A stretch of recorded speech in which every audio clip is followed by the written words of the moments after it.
Okay guys, এই হচ্ছে প্রথম গেট, আমরা ভিতরে যাচ্ছি। এই হচ্ছে মাধবকুণ্ডর গেটের ভিতর। আমরা এখন ভিতরে প্রবেশ করলাম। যে জায়গাটা দেখার জন্য আসছি, এই জায়গাটা কিন্তু অনেক ভিতরে, আমরা হেঁটে যাইতে হবে।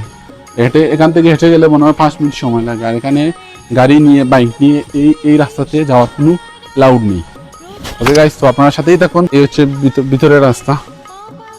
আমরা যে জায়গায় দেখার জন্য আসছি, মূলত ওই জায়গায় যাচ্ছি আমরা। এই দেখেন কত সুন্দর গাছ সেখানে। প্রিয় দর্শক, তো ফাইনালি আমরা চলে আসলাম আজকে মাধবকুণ্ড এই ঝর্ণার পানি দেখার জন্য। আপনারা এই দেখেন পিছনে কত উঁচু থেকে মানে পানি পড়তেছে।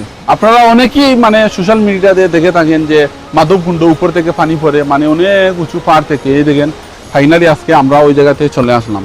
তো আপনাদেরকে একদম পাশে গিয়ে দেখানোর চেষ্টা করব। তো আপনারা সাথেই থাকুন। ফাইনালি গাইস, আমরা একদম পাশে চলে আসলাম। অনেক আশা ছিল যে